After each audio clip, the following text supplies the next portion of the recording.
What is going on, everybody? FJC here, back with another Spectre Divide video. And what I got for you guys today is personally my favorite sponsor in Spectre Divide, and one that I think everybody should at least give a try because of how useful it is. Do me a favor, guys. I'm gonna get this boring stuff out of the way. Subscribe to the channel and turn on post notifications if you haven't already, as well as make sure you are following my Twitch channel. We have been the #1 viewed Spectre Divide stream in the category for about 4 to 5 days in a row now, which is just absolutely insane to me, so thank you guys so much for that. And the last thing I'm gonna mention is my TikTok, so do me a favor, go ahead and follow that for all types of short form content. Now that that's out of the way, if you guys haven't noticed what sponsor I'm gonna be talking about today, it's gonna be the Ghostlink sponsor. Now that I have every single sponsor in the game unlocked, in my personal opinion, this has been my favorite and the best one for my playstyle to play. I'm gonna quickly go over all the gadgets that the sponsor gets, and then I'm gonna tell you guys why I personally think every single person in Spectre Divide should at least try this sponsor out one time. Starting off with the first gadget that the Ghostlink Collective gets would be the Partition Wall. You end up getting 2 of these, and you deploy a wall that blocks line of sight for 8 seconds.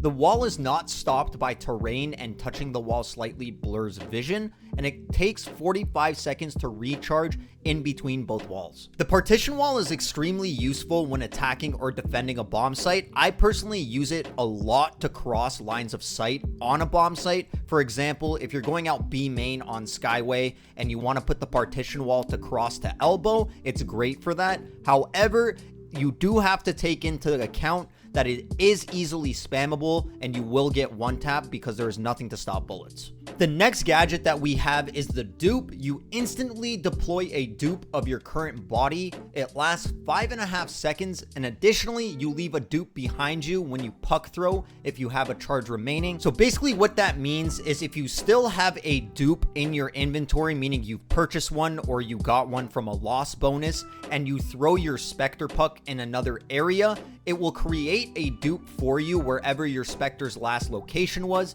So if somebody runs by and sees it crouched, majority of the time they will end up shooting it, and then you'll get some info. That decoy will last 60 seconds, and then anybody who shoots the moving or the non-moving decoy will also instantly be revealed. So the decoy is definitely what makes the Ghostlink Collective sponsor so strong in this game. Personally, I think the decoy is great when attacking or even defending a bomb site. Throwing it out first to get your team info is honestly a great way to use it. A lot of people are starting to realize what the decoys look like because they are randomly looking at a wall when you cast it, but majority of the time they are still shot at, instantly revealing the enemy's position. And I personally love to combine the decoy with the partition wall by throwing a partition wall, then a decoy through it, which shows the enemy's position on the other side, pretty much giving me an instant kill. And as you just saw, the decoy is also extremely useful when playing a wall bangable spot. Like you just witnessed in the last clip, I sent my decoy out, which the enemy shot, instantly revealing his position, and I got the easy wallbang to win the round. And the last gadget we're going to talk about today is the dead zone, where you throw a grenade that creates a large distortion field and blurs the vision of all players inside, and this lasts 10 seconds. So again, the dead zone is both useful on attack and defense, and in my opinion, it's most useful when you are defusing the bomb and you know an enemy is holding a certain line of sight. So for example, if you are playing commons and the enemy has planted the bomb and you know he's sitting in depot, it's very beneficial for you to throw a distortion field inside a depot, so that way when he peeks, his vision is completely blurred. I myself even find at times that I'm not using it enough because I am so focused on putting partition walls and using my dupes or decoys, but I will tell you guys this is a crucial part of the sponsor, and it's extremely useful in after plant situations when you're defending the bomb as well. Putting the dead zone in areas where you know enemies are more likely to peek, so for example, back to commons, if you have the bomb planted A, there's not a lot of areas that the enemies can come from. If you're holding depot, then you pretty much know that they're either going to be laundry or short, depending on how the round has played out. Just as an example, if you're in a 1v2 situation and you know for a fact they're not going to come behind you in depot, it may be beneficial for you to throw a dead zone if you have both of them remaining, one into laundry and one into short, that completely disrupts their line of sight and vision when they do run out, which can give you a free kill. So now that we've gone over what the Ghostlink Collective sponsor has to offer, I thought it'd be great to tell you guys why, no matter what skill level you are in the game,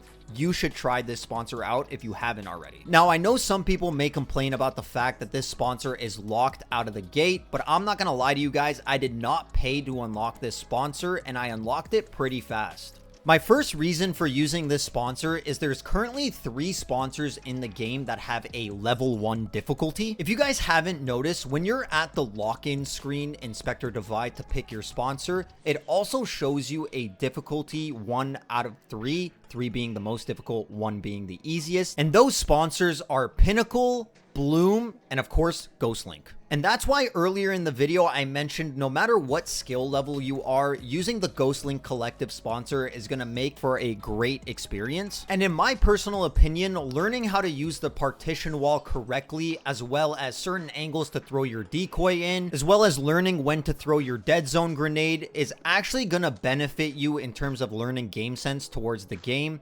Obviously, you will be exposed if you're just running out in the open trying to put a partition wall or a decoy. It's best that you start your decoy behind a wall where you know you have cover. The enemy will shoot the decoy and then you can swing out and get the kill very quickly. And that kind of ties into my last point, where I firmly believe that the Ghostlink Collective sponsor helps you with a bit of game sense because of the decoy alone. In my opinion, if you don't know much about holding angles in this game, throwing a decoy out and having the enemy shoot it kind of lets you know, A, what angles they're holding, of course, but B, you start to learn the patterns of the enemies. If you repeatedly throw a decoy in one area and they shoot it and they're constantly holding the same angles, which also lets you know typically what angles are going to be held, whether you're attacking or even on the defensive side and enemies are attacking you. So let me know what you guys think in the comment section down below. Of course, whether or not you agree or disagree with me, I definitely want to see your opinions down there. And if you guys have made it this far into the video, let me know what your favorite sponsor is in Spectre Divide and which sponsor you hate playing against the most, because I personally hate playing against Mew or Vectors. I hope you all have a great rest of your day wherever you're watching me from, and I'll see you all in the next video. Peace out. Much love.